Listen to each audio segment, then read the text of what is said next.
di acara Salam Sapa Sahabatku. Gimana caranya? Cukup dengan kirim WhatsApp atau SMS ke nomor 0823 2727 5333. Radio Muslim Jogja 1467 AM.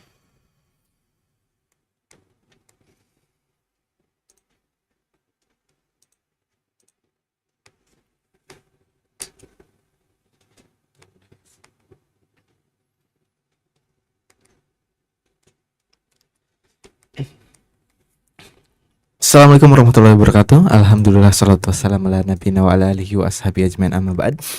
Selamat pagi sahabat muslim pendengar radio muslim dimanapun anda berada. Alhamdulillah pada kesempatan pagi hari ini kita bisa berjumpa kembali di acara Ngopi Ngobrol Perkara Islam bersama beliau Al-Ustadz Amrullah Akadinta di Radio Muslim Yogyakarta. Alhamdulillah sahabat muslim pendengar radio muslim dimanapun anda berada, seperti biasa ya, setiap hari Rabu pagi akan kita laksanakan acara ini di Radio Muslim Yogyakarta 107,7 FM. Sahabat muslim pendengar radio muslim dimanapun anda berada, pada kesempatan pagi hari ini juga kami persilakan bagi sahabat muslim yang ingin bertanya ataupun berkonsultasi seputar agama maupun ingin mengirimkan salam sapa, silahkan untuk mengirimkan pertanyaan dan salam sapanya ke nomor kami di nomor 085293348887. Sahabat muslim pendengar radio muslim dimanapun anda berada, alhamdulillah pada kesempatan pagi hari ini kita sudah dibersama oleh beliau Ustadz Amrullah Akadinta hafizahullah ta'ala di studio Radio Muslim Yogyakarta. Sebelum kita mulai acara kita pagi hari ini, kita sapa terlebih dahulu beliau. Assalamualaikum Ustadz. Waalaikumsalam warahmatullahi wabarakatuh. Bagaimana kabar antum pagi hari ini Ustadz? Alhamdulillah sehat-sehat. Bagaimana teman-teman semuanya? Alhamdulillah Ustadz, sehat. Alhamdulillah baik. Semoga Allah Subhanahu wa taala memberikan kelancaran dan kenikmatan pada kita semua dan menjadikan kita semua atau memberikan kemudahan pada kita semua dan memberikan kita jalan keluar atas ujian apabila menimpa kita. Allah mengatakan inna ma'al usri yusra, sesungguhnya setelah kesulitan itu akan ada kemudahan. Jadi kalau kita diuji, tetaplah bertawakal kepada Allah, berdoa kepada Allah, berikhtiar dengan ikhtiar yang halal. Dan Allah berjanji dan Allah tidak akan menyalahi janjinya bahwa setelah kesulitan akan ada kemudahan. Akan ada banyak kemudahan yang Allah akan berikan kepada kita. Maka jadilah kita hamba-hamba Allah yang terus bertakwa kepada Allah di waktu senang maupun di waktu sulit. Mudah-mudahan Allah berikan kepada kita jalan keluar atas segala kesulitan. Nah, Ustadz, barakallahu fikum. Tolong kami ucapkan jazakumullahu khairan kepada beliau Ustadz Amrullah Akadinta hafizahullah ta'ala yang sudah meluangkan waktunya pada kesempatan pagi hari ini. Semoga pada pagi hari ini kita bisa menyimak ilmu dari beliau dengan baik. Dan alhamdulillah pada kesempatan pagi hari ini kita sudah dibersama beliau. Mari kita persiapkan diri kita masing-masing untuk menyimak dan mencatat faidah yang insya Allah akan beliau sampaikan sesaat lagi. Kami dari studio Radio Muslim Yogyakarta mengucapkan selamat mendengarkan, dan kepada Ustadz Amrullah Akadinta kami persilahkan. Bismillah, alhamdulillah, wassalatu wassalamu ala rasulillah wa ala alihi wa ashabihi wa mawalah wa la hawla wa la quwata illa billahi amma ba'du. Sobat muslim dirahmati Allah Subhanahu wa taala, alhamdulillah kembali kesempatan yang berbahagia di pagi hari ini kita bisa bertemu di sini, dan mudah-mudahan Allah senantiasa memberikan kesehatan dan taufiknya kepada kita semuanya. Dan kita akan kembali melanjutkan pembahasan dari Rosail Syekh Abdul Muhsin Al-Abbad hafizahullah taala. Dan kita masih dalam pembahasan mengenai ayat-ayat atau tafsiran beberapa ayat-ayat Al-Qur'an. Dan kita masih di surat Al-Baqarah. Beliau membawakan firman Allah Subhanahu wa taala di surat Al-Baqarah ayat ke-47. Ba'da a'udzu billahi minasyaitonir rajim. Bismillahirrahmanirrahim. Ya bani Israil adhkuru ni'mati allati an'amtu 'alaikum wa anni faddaltukum 'alal 'alamin. Allah berfirman, wahai bani Israil, ingat-ingatlah nikmatku yang aku berikan nikmat itu kepada kalian. Wa anni faddaltukum 'alal 'alamin, dan aku telah memberikan karunia kepada kalian dibandingkan dengan seluruh alam ini. Ayat ini, ayat yang Allah Subhanahu wa taala tujukan kepada Bani Israel, namun juga hikmahnya untuk kita semua. Bani Israel kita tahu adalah keturunan Nabi Ya'qub alaihi salam. Israel adalah nama lain dari Nabi Ya'qub alaihi salam. Di mana mereka di antaranya Allah Subhanahu wa taala sebutkan banyak Allah sebutkan pada kisah Nabi Musa alaihi salam. Karena Nabi Musa dan kaumnya termasuk Bani Israel, termasuk keturunan Nabi Ya'qub alaihi salam. Dan mereka ada di Madinah ketika Nabi SAW berhijrah ke Madinah. Sebagian mereka atau banyak di antara mereka di Madinah, orang-orang Yahudi Bani Israel. Dan mereka datang ke Madinah untuk menunggu Nabi SAW sebenarnya. Menunggu seorang Nabi terakhir yang akan membawa kemenangan dan berhijrahnya nanti ke Madinah. Sehingga mereka sebagiannya berhijrah ke Madinah. Namun ketika Nabi tersebut diutus oleh Allah Subhanahu wa Ta'ala, mereka enggan mengikutinya. Karena mereka mengetahui bahwa Nabi tersebut ternyata bukan Bani Israel, tapi orang Arab, Bani Ismail. Ya. Maka mereka enggan mengikutinya. Begitulah sifat dan sikap banyak dari mereka. Maka Allah Subhanahu wa Ta'ala mendakwahkan, atau dalam Al-Quran kita banyak melihat atau mendengar atau membaca, ya Bani Israel, wahai Bani Israel. Karena itu adalah di antara objek dakwah Nabi SAW ketika beliau berada di Madinah. Ya Bani, sebagaimana ayat ini, ya Bani Israel, wahai Bani Israel, udhkuru ni'mati allati an'amtu alaikum. Ingat-ingatlah nikmatku yang aku berikan pada kalian. Maka Allah Subhanahu wa Ta'ala memerintahkan kepada Bani Israel untuk mengingat nikmat Allah Subhanahu wa Ta'ala kepada mereka. Apa yang dimaksud dengan nikmat Allah tersebut? Para ulama berbeda pendapat, namun Allah Ta'ala alam, nikmat tersebut adalah nikmat duniawi dan nikmat ukhrawi. Nikmat duniawi berupa nikmat mereka bisa hidup, mereka bisa makan, mereka bisa minum, mereka bisa melakukan berbagai macam aktivitas, dan nikmat ukhrawi kepada mereka yaitu keimanan kepada mereka, keimanan kepada nenek moyang mereka, dan di antara yang paling pentingnya adalah diutusnya para nabi kepada mereka dan diturunkannya kitab kepada mereka. Kepada mereka diturunkan Taurat, kepada mereka juga diturunkan Injil pada masa Nabi Isa, karena Nabi Isa termasuk Bani Israel juga. Kemudian kepada mereka diturunkan para nabi dan rasul yang sangat banyak sekali. Ya, sangat banyak sekali. Setiap zaman ada nabi dan rasul yang turun kepada mereka untuk membimbing mereka. Dan ini nikmat yang besar dari Allah Subhanahu wa Ta'ala kepada mereka, nikmat diniyah, nikmat dalam urusan agama, nikmat dibimbing. Dan itu juga sebenarnya nikmat bagi umat Islam. Allah utus kepada mereka Nabi Muhammad SAW. Allah kirim atau Allah turunkan kepada mereka Al-Quran yang diajarkan kepada mereka akidah, ibadah, akhlak, dan muamalah, sehingga kehidupan manusia betul-betul tertata dengan sebaik-baiknya. Akhir-akhir ini kita melihat sebuah berita di media di mana ada sebuah sebuah file tentang kejahatan seorang kufar terbongkar. Ya, kemudian ternyata di situ ditemukan banyak sekali kejahatan-kejahatan yang biadab, yang di luar kemanusiaan, apalagi Islam. Orang normal saja, dia nggak, entah agamanya apa, melihat dan membaca itu merasa muak, merasa marah, merasa geram, merasa sedih. Berbagai macam sikap-sikap negatif lainnya, apalagi seorang muslim membacanya. Dan perilaku-perilaku seperti itu ada di zaman jahiliyah. Perilaku mabuk-mabukan, perilaku membunuh anak kecil, ya bahkan yang lagi lahir mereka langsung bunuh, orang-orang Arab jahiliyah. Ya, perilaku kasar, perilaku buruk, dan itu semuanya dihilangkan oleh Islam, diganti dengan tatanan kehidupan Islam. Perilaku merendahkan wanita, ya. Maka itu semua diganti oleh Islam dan diganti dengan aturan Allah Subhanahu wa Ta'ala yang terbaik. Ya, maka subhanallah, nikmat Allah Subhanahu wa Ta'ala berupa agama, berupa din yang Allah Subhanahu wa Ta'ala turunkan ini begitu besar. Ya. Maka Allah menyuruh mereka mengingat nikmat tersebut, dan ini juga pengingatan bagi kita, pengingat bagi kita agar kita mengingat nikmat tersebut. Nikmat Allah berupa nikmat duniawi pada kita.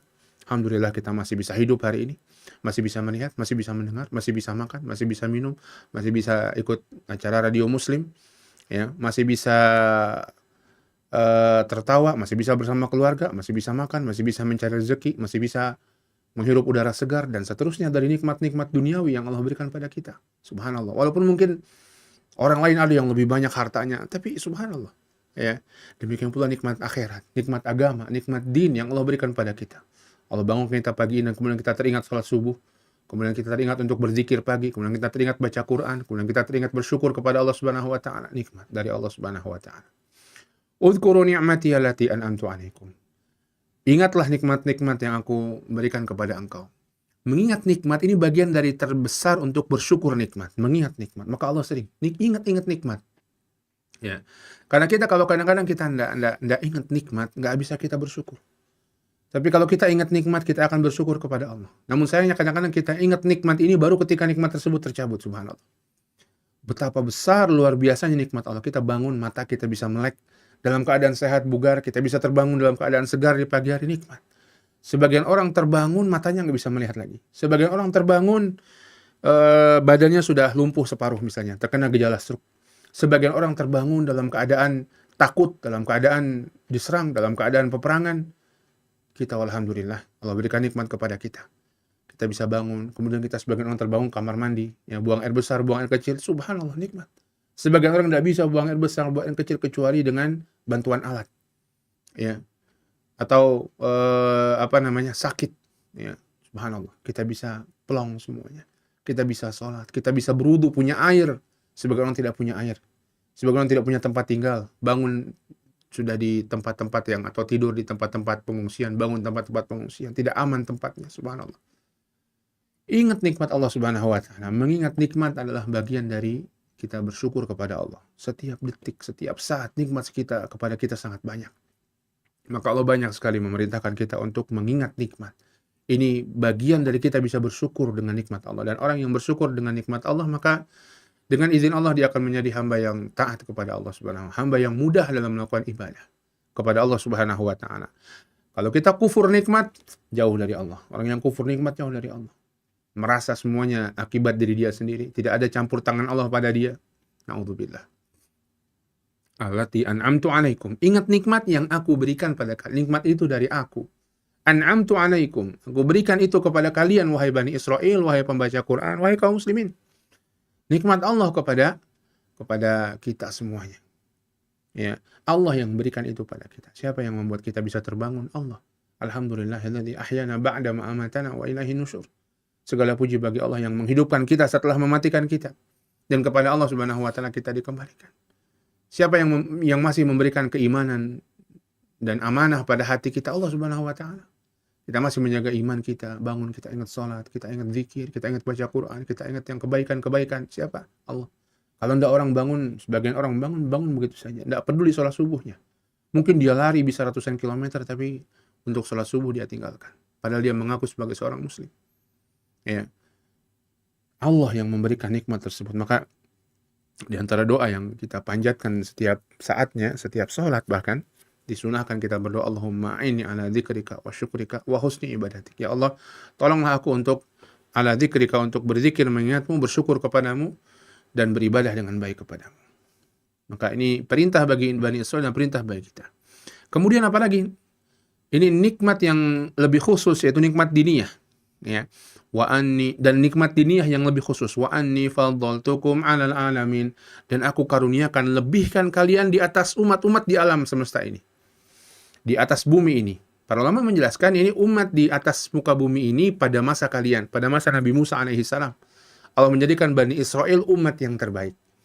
Adapun setelah masa Nabi Muhammad SAW, umat yang terbaik adalah umat Nabi Muhammad SAW. Sebagaimana disebutkan oleh Syekh Abdul Razak di Abdul Muhsin Al-Abbad, hafizahullah, di sini kita akan bacakan. Al-muradu bil alamin alladzina fudila alaihim banu Israil hum alimu zamanihim. Yang dimaksud dengan wa anni faddaltukum 'alal alamin, aku lebihkan kalian di atas alam semesta ini. Yang dimaksud adalah Allah lebihkan Bani Israil dibandingkan orang-orang di zaman mereka. Wa ummatu nabiyina Muhammad hiya khairul umam. Tapi umat Nabi kita, umat Nabi Muhammad adalah umat yang terbaik. Allah mengatakan, kuntum khaira ummatin ukhrijat linnas ta'muruna bil ma'ruf wa tanhauna 'anil munkar wa tu'minuna billah. Kalian umat terbaik. Ukhrijat linnas, dikeluarkan bagi manusia. Syaratnya ta'muruna bil ma'ruf, kalian beramar ma'ruf, wa tanhauna 'anil munkar, kalian beramar ma'ruf nahi munkar, wa tu'minuna billah, dan kalian mesti beriman kepada Allah. Maka umat Islam umat yang terbaik jika melakukan hal tersebut. Allah mengatakan di ayat yang lain di surat Al-Baqarah 143, wa kadzalika ja'alnakum ummatan wasata, kami jadikan kalian umat pertengahan. Yang pertengahan adalah umat yang terbaik. Litakunu syuhada'a 'alan nas, agar kalian menjadi saksi bagi manusia. Wa yakuna ar-rasulu 'alaikum syahida, dan Rasul menjadi saksi bagi kalian bahwa Nabi sudah menyampaikan risalah kepada kalian, dan kalian menjadi saksi bahwa para Nabi dan Rasul sudah menyampaikan risalah kepada umat-umatnya. Dari mana kita bersaksi? Dari Al-Quran. Kita tahu dari Al-Quran dan hadis bahwa ada cerita-cerita tentang Nabi dan Rasul pada masa lalu yang itu hak, yang itu benar, dan kita akan menjadi saksi dengan hal tersebut. Kemudian kata Syekh Abdul Muhsin Al-Abbad hafizahullah, wa khairu hadhil ummah ashabu Rasulillah sallallahu alaihi wasallam. Dan umat yang terbaik di umat ini adalah siapa? Sahabatnya Nabi sallallahu alaihi wasallam. Maka umat terbaik sahabat Nabi. Dan sahabat Nabi yang terbaik siapa? Abu Bakar. Maka kata para ulama, Abu Bakar ini manusia yang paling baik secara mutlak setelah para Nabi dan Rasul. Masya Allah. Ya.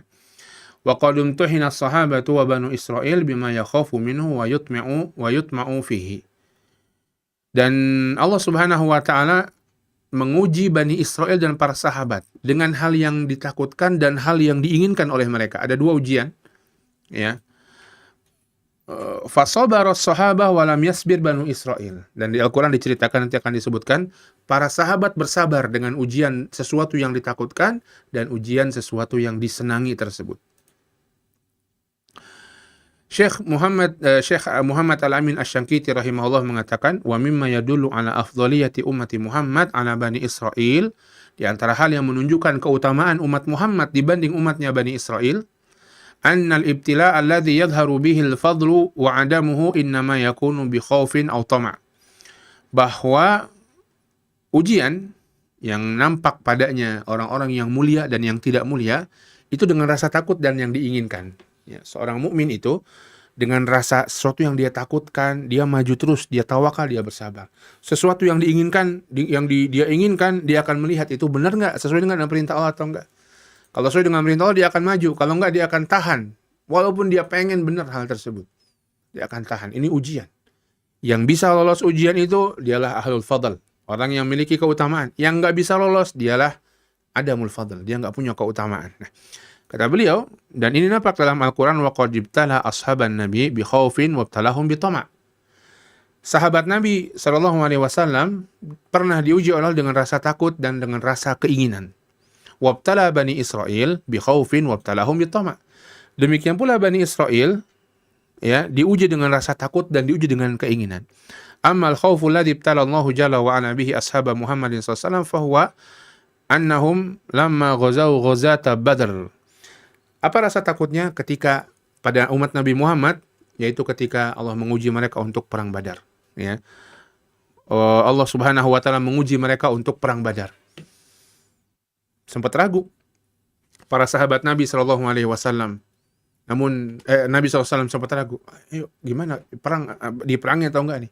Namun para sahabat subhanallah, mereka mengatakan kepada Nabi sallallahu alaihi wasallam, wala naqulu laka kama qala qaum Musa li Musa. Kami maju ya Rasulullah, kami terus bersama engkau. Kami tidak akan mengatakan sebagaimana perkataan umat Nabi Musa kepada Musa, fadhhab anta wa rabbuka faqatila inna hahuna qa'idun bal inna ma'aka muqatalun. Pergilah engkau wahai Musa dan Tuhanmu sendirian, peranglah kalian berdua, kami nunggu duduk-duduk di sini saja. Bahkan kami akan perang bersama engkau wahai Musa. Ini subhanallah, ya, ini kisah Musa ketika Allah memerintahkan Nabi Musa untuk menyerang sebuah kota dan Allah menjanjikan kemenangan, tapi perang dulu, tapi janji dari Allah kemenangan. Apa yang terjadi? Banyak Bani Israel, sebagian besar Bani Israel nggak mau. Ada satu orang saja yang mau, maka mereka mengatakan ini, fadhhab anta wa rabbuka faqatila inna hauna qa'idun. Pergilah kamu sama Tuhanmu sana wahai Musa. Peranglah sana. Kami duduk saja di sini. Duduk saja di sini, subhanallah. Adapun para sahabat Nabi SAW, maka mereka, ya Rasulullah, kami akan bersama engkau. Pergi bersama engkau. Subhanallah. Maka mereka, maka mereka menang. Melawan ketakutan mereka. Mengikuti perintah Allah Subhanahu wa ta'ala. Demikian pula sesuatu yang diinginkan. Bani Israel diuji dengan sesuatu yang diinginkan, yaitu berupa ikan yang sangat banyak sekali di hari Sabtu, namun Allah Subhanahu wa taala justru melarang mereka di hari Sabtu untuk menangkap ikan tersebut. Allah berfirman di surat Al-A'raf, was'alhum 'anil qaryati allati kanat hadiratal bahr idh ya'duna fis sabt. Dan tanyakan mereka tentang sebuah negeri yang hadiratal bahr, ya. Yang mereka ada di lautan, dan mereka melihat ada banyaknya ikan di hari Sabtu, dan Allah melarang mereka untuk mengambil ikan di hari Sabtu, namun mereka nggak kuasa untuk menahan diri mereka. Mereka pun memasang jaring di hari Jumat, mereka mengambil dari Ahad. Hari Sabtu nggak ngapa-ngapain, mereka berhilah. Maka Allah Subhanahu wa taala merubah mereka menjadi qiradatan, menjadi kera dan babi yang hina, waliyadzubillah. Adapun umat Nabi Muhammad SAW, mereka juga pernah diuji dengan hal yang serupa. Apa ketika mereka berihram, mereka dilarang untuk berburu. Ya, mereka dilarang untuk berburu. Allah mengatakan, ya ayyuhalladzina amanu. Di surat Al-Maidah ayat 94, la yabluwannakumullahu bisyai'in minas saydi tanaluhu aydikum wa rimahukum liya'lamallahu man yakhafuhu bil ghaib. Wahai orang-orang beriman, Allah Subhanahu wa taala betul-betul akan menguji kalian dengan hewan buruan. Tidak boleh berburu. Yang bisa diambil oleh tangan kalian, bisa ditangkap atau dipanah oleh panah kalian. Agar Allah Subhanahu wa taala mengetahui siapa yang takut kepadanya walau dia tidak melihat Allah Subhanahu wa taala. Subhanallah. Dan kita tahu para sahabat semuanya taat kepada larangan Nabi SAW untuk tidak berburu ketika ihram. Padahal itu dibutuhkan dahulu untuk makan dan minum dan lain sebagainya. Tapi mereka taat. Banu Israel mereka tidak. Maka demikianlah umat Nabi Muhammad lebih mulia daripada umat Bani Israel. Walau Allah sebutkan di sini wa anni faddaltukum 'alal 'alamin. Allah Subhanahu wa taala memberikan keutamaan kepada mereka di atas alam semesta ini pada zaman mereka. Pada zaman mereka. Ya, al-muradu zaman al-muradu zamanihim, yaitu maksudnya adalah yang dimaksud adalah yang di zaman mereka yang termulia Bani Israel. Karena mereka dipimpin oleh Nabi Musa alaihissalam, nabi di antara nabi yang Allah Subhanahu wa taala utus.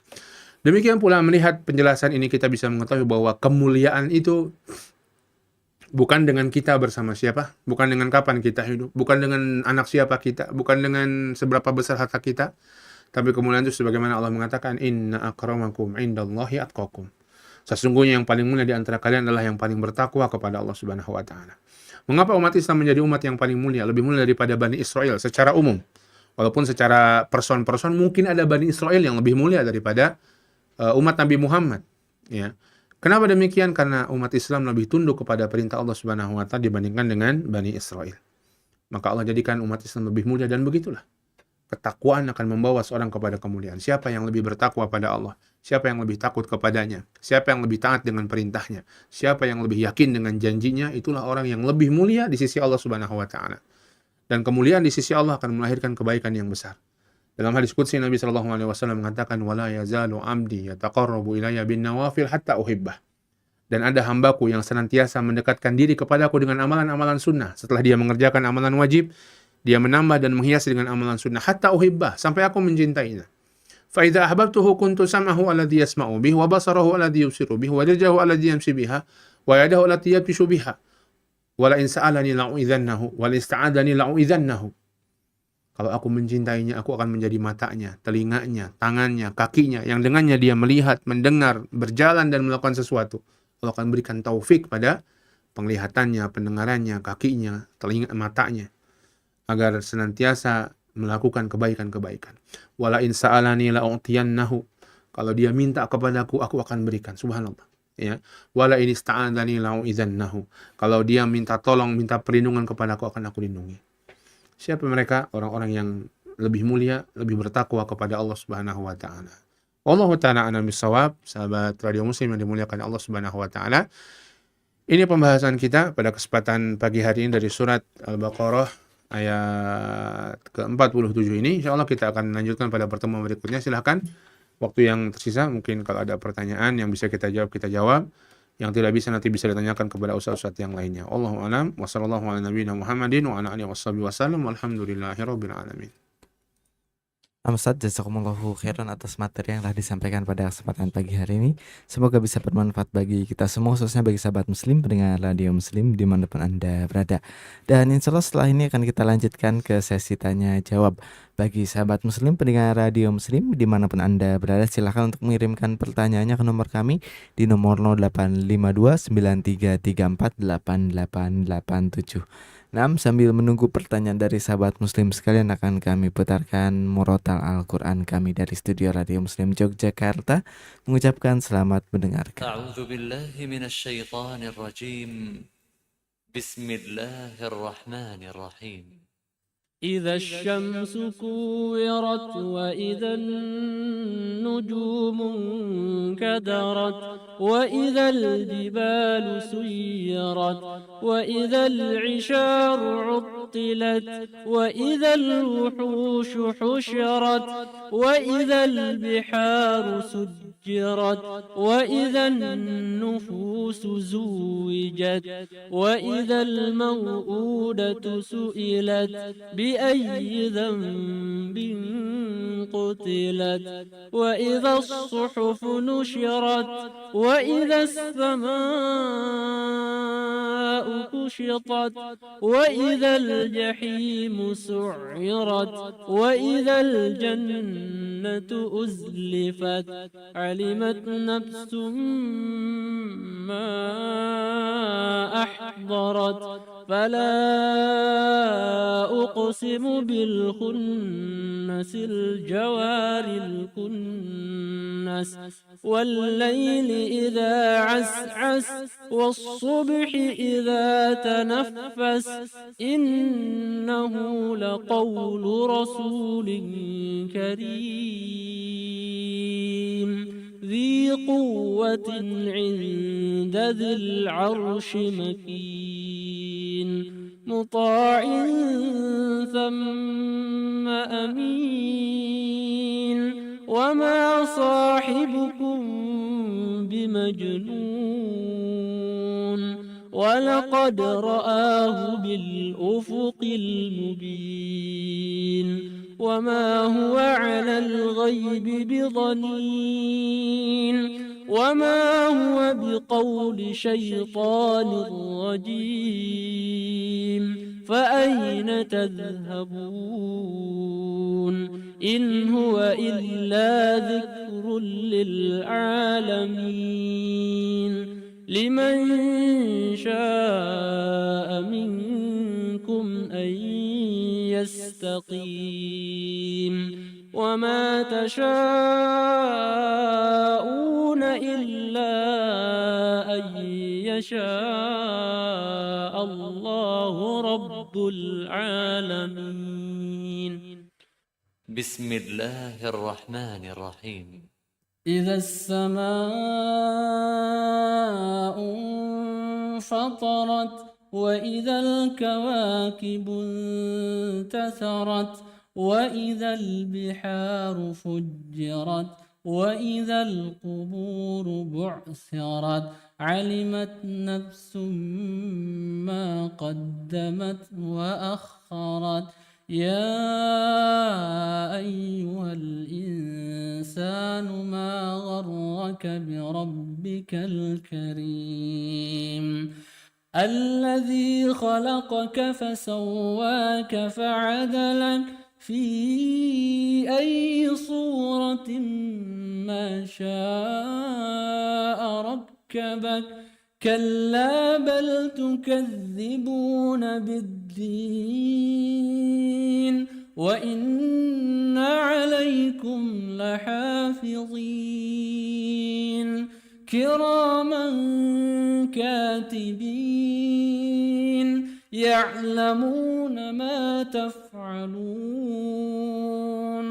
إن الأبرار لفي نعيم وإن الفجار لفي جحيم يصلونها يوم الدين وما هم عنها بغائبين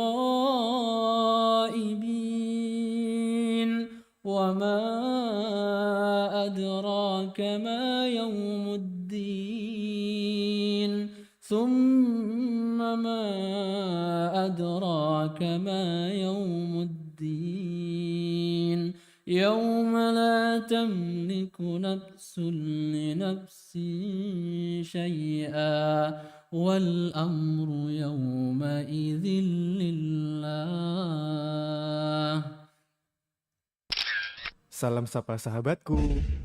Salam sapa sahabatku. Yuk kirim salam sapa dan request murotal pilihan sobat muslim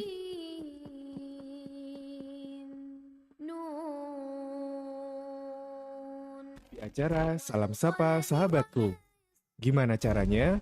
Cukup dengan kirim WhatsApp atau SMS ke nomor 0823 2727 5333. Radio Muslim Jogja 1467 AM. Assalamualaikum warahmatullahi wabarakatuh. Alhamdulillah, salatu wassalamu ala nabiyina wa ala alihi wa ashabihi ajmain, amma ba'd. Selamat pagi sahabat muslim pendengar radio muslim dimanapun anda berada. Alhamdulillah, kita akan lanjutkan kembali acara kita di acara Ngopi, ngobrol perkara Islam bersama beliau Ustaz Amrullah Kadinta Hafizahullah Ta'ala. Selanjutnya akan kita lanjutkan ke sesi tanya jawab. Silahkan bagi sahabat muslim, bagi yang ingin bertanya ataupun berkonsultasi seputar agama, silahkan untuk mengirimkan pertanyaannya ke nomor kami di nomor 0852 9334 8887. Nah Ustaz, sekarang udah ada beberapa pertanyaan yang masuk ke nomor kami Ustaz. Nah. Pertanyaan pertama Ustaz, apakah kita boleh beristighfar ketika sholat Ustaz? Karena kita lalai ingat Allah kemudian kembali khusyuk, namun kita mengucapkan istighfar ketika ingat Ustaz. Boleh kita beristighfar ketika sholat di waktu-waktu mustajabnya doa. Bahkan ada bacaan sholat yang istighfar, ya. Misalnya di antara dua sujud disunahkan Rabbighfirli warhamni dan seterusnya, atau Rabbighfirli itu istighfar juga, ya. Dan lain sebagainya. Maka boleh ketika seorang sholat dia beristighfar kepada Allah Subhanahu wa Ta'ala, baik itu istighfar karena dia berdoa kepada Allah, mungkin ketika sujud dia teringat dosa-dosanya, minta diampuni oleh Allah Subhanahu wa Ta'ala, atau istighfar karena dia dia merasa ada yang melalaikan dalam sholatnya, kemudian dia beristighfar, astaghfirullahaladzim wa atubu ilaih. Ya, maka boleh, ya. Namun tadi perhatikan waktu-waktunya. Misalnya ketika dia sujud atau ketika dia duduk di antara dua sujud dan lain sebagainya. Allahu a'lam bishawab. Nah Ustaz, jazakumullahu khairan atas jawabannya Ustaz. Lalu pertanyaan selanjutnya Ustaz. Nah. Ustaz, apakah cucu laki-laki dari anak perempuan juga bisa mendapatkan warisan dari kakeknya Ustaz, meskipun ibu anak lebih dulu meninggal sebelum kakeknya, atau sama sekali terputus mendapat harta warisan? Berarti ini anaknya, ada seorang kakek punya anak, punya cucu, anaknya meninggal duluan, wanita begitu ya. Apakah dia dapat warisan dari kakeknya? Allahu a'lam, itu coba ditanya sama Ustadz yang bahas tentang waris ya. Nah Ustaz, jazakumullahu khairan atas jawabannya Ustaz. Nah. Dan sahabat muslim pendengar radio muslim dimanapun anda berada, silahkan ya bagi yang ingin bertanya, silahkan mengirimkan pertanyaannya ke nomor kami di nomor 0852 9334 8887. Lalu pertanyaan selanjutnya Ustaz. Nah. Ustadz, bagaimana cara agar semangat untuk bisa haji tidak luntur dikarenakan melihat antrian yang panjang dan juga keadaan ekonomi yang tidak memungkinkan? Apakah berdosa bila semangat haji kita luntur atau menyerah Ustadz? Agar tidak luntur ya, senantiasa kita itu berdoa sama Allah, minta sama Allah Subhanahu wa Ta'ala agar Allah Subhanahu wa Ta'ala memudahkan kita. Doa ini menguatkan tekad seseorang dengan izin Allah. Ya, doa ini ibadah. Kita minta sama Allah kemudahan haji, maka Allah akan memberikan kemudahan pada kita dan kekuatan pada hati kita untuk semangat dan istiqomah. Ini penting. Dengan berdoa kepada Allah Subhanahu wa Ta'ala. Kemudian kita dengan belajar fikih haji, nggak apa-apa kita belum haji, nggak tahu kapan kita belajar, kita tanya-tanya kalau nggak tahu. Seakan-akan kita tahun ini berangkat haji, ya. Jaga semangat tersebut. Ya, itu diantaranya. Mungkin bisa melihat bagaimana haji-haji, video-video tentang haji, tentang kenikmatannya dan lain sebagainya, agar kerinduan untuk mengerjakan ibadah haji itu ada pada diri kita. Kemudian bagaimana agar dosakah kalau luntur ya? Tergantung ya, lunturnya semangat seseorang itu kan naik turun, iman naik turun ya. Kalau lunturnya semangat ini sampai membuat dia putus asa melakukan kewajiban, menghilangkan niat dia untuk melaksanakan ibadah haji yang nggak tahu kapan dia bisanya, ini bisa jadi dosa sampai itu ya, sampai seorang mukmin harus wajib untuk pengen haji walaupun dia belum bisa, nggak tahu duit dia dari mana, nggak tahu. Allah Ar-Razzaq ya, harus wajib pengen bisa melaksanakan ibadah haji. Kalau yang ini yang sampai luntur, dia dosa karena dia menghilangkan dari diri dia keinginan, semangat, tekad dan niat untuk melaksanakan kewajiban. Tapi kalau sekedar nggak semangat lagi nih ya, tidak sampai tapi tetap pengen berangkat haji, itu Allahu a'lam, mudah-mudahan tadi diobati dengan ditingkatkan dengan doa, dengan melihat, dengan belajar, ya, dengan melihat bagaimana mungkin, atau mungkin bisa umroh dulu, ya, sehingga kita pun tergerak untuk melaksanakan ibadah haji, atau lebih semangat lagi untuk bertekad untuk melaksanakan ibadah haji. Jadi kalau lunturnya sampai menghilangkan keinginan untuk ibadah haji, ini berdosa karena itu kewajiban. Ya, walaupun kita nggak bisa, tapi kita mesti cita-cita ke situ. Ya, cita-cita untuk bisa ibadah haji. Walaupun kita nggak tahu, pendapatan nggak mungkin bisa, kita nggak tahu. Pintu rezeki Allah yang membukakan. Ya. Tapi kalau sekedar luntur, ya mudah-mudahan tidak berdosa, disemangat lagi dengan berbagai macam hal. Allahu a'lam bishawab. Nah, Ustaz, jazakumullahu khairan atas jawabannya. Dan sahabat muslim silakan ya bagi yang ingin bertanya untuk mengirimkan pertanyaannya ke nomor kami di nomor 085293348887. Lalu pertanyaan selanjutnya, Ustaz. Nah. Ustaz, bagaimana tips agar semangat menyambut bulan Ramadan, Ustaz? Tips menyambut semangat bulan Ramadan, yang pertama berdoa kepada Allah. Meminta kepada Allah agar Allah mudahkan kita sampai ke sana, panjang umur bisa sampai sana, dan ketika sudah sana kita kita segera untuk kita bisa mengoptimalkan. Kita doa sama Allah. Ini semua urusan di tangan Allah, dan kita meraihnya dengan doa. Yang kedua, dari sekarang nih kita mulai persiapan belajar. Ini juga penting, belajar, berilmu. Ilmui, baca lagi tentang Ramadan, baik itu targhib dan tarhibnya maupun fikihnya. Targhib dan tarhib itu agar kita motivasi, semangat untuk melaksanakan ibadah. Apa keutamaan puasa Ramadan, keutamaan sahur, keutamaan memberi makan yang berbuka, keutamaan sedekah, bagaimana kisah-kisah salaf ketika mereka di bulan Ramadan, bagaimana semangat mereka beribadah, semangat mereka sedekah, semangat mereka baca Quran, dan seterusnya, dibaca. Demikian pula fikihnya, apa yang menjadi kewajiban orang yang puasa, apa pembatal-pembatalnya, apa sunnah-sunnahnya, apa rukun-rukunnya, apa yang harus kita jaga, apa yang nggak boleh, apa yang boleh, kita baca. Sehingga kita siap masuk ke dalamnya. Kemudian dari sekarang nih, kita persiapan ibadah kita. Ya, kita baca Qurannya mungkin bisa mulai ditingkatkan di sekarang ini. Sebagaimana mungkin sedekahnya kita mulai bisa tingkatkan di sekarang ini. Melakukan amalan-amalan sunnah kita mulai agak tingkatkan sekarang ini, sehingga ketika bulan Ramadan masuk kita sudah punya persiapan. Ya, jadi ini di antara yang paling penting. Yang pertama adalah hati kita dengan berdoa kepada Allah. Yang kedua ilmu kita dengan membaca, dengan belajar. Yang ketiga amalan kita. Ya, kita mulai beramal dengan amalan ketaatan yang lebih dibandingkan dengan yang sebelum-sebelumnya. Wallahu a'lam bishawab. Nah, Ustaz, jazakumullahu khairan atas jawabannya, Ustaz. Dan mungkin demikian, Ustaz, untuk sesi tanya jawab kita pada kesempatan pagi hari ini. Semoga bisa bermanfaat untuk kita semua, khususnya bagi sahabat muslim, pendengar radio muslim dimanapun Anda berada.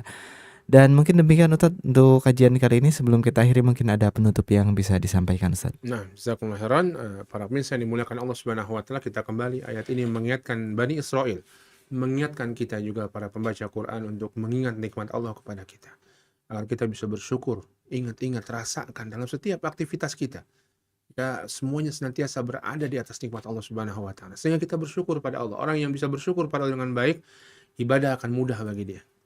Ibadah akan mudah dia rasakan. Sebaliknya kalau orang nggak bersyukur sama Allah, keras, berat, malas mau ibadah kepada Allah Subhanahu wa taala. Allah taala alam bisawab. Ini yang bisa kita bahas pada kesempatan pagi hari ini. Mudah-mudahan kita bisa lanjutkan pada pertemuan berikutnya biidznillah. Wassallallahu ala nabiyina Muhammadin wa ala alihi wasallam. Walhamdulillahirabbil alamin. Nah, Ustaz, jazakumullahu khairan atas materi yang telah disampaikan pada kesempatan pagi hari ini. Semoga bisa bermanfaat bagi kita semua, khususnya bagi sahabat muslim pendengar radio muslim dimanapun Anda berada. Dan insya Allah acara ngopi ngobrol perkara Islam akan kami siarkan setiap hari Rabu pagi pukul 8.00 waktu Indonesia Barat di Radio Muslim Yogyakarta 107,7 FM. Sahabat muslim pendengar radio muslim dimanapun Anda berada, kami dari studio Radio Muslim Yogyakarta mohon pamit undur diri, dan tetaplah bersama kami di Radio Muslim Yogyakarta 107,7 FM. Kami dari studio Radio Muslim Yogyakarta mohon pamit undur diri. Subhanakallahumma wa bihamdika asyhadu an la ilaha illa anta, astagfirullah.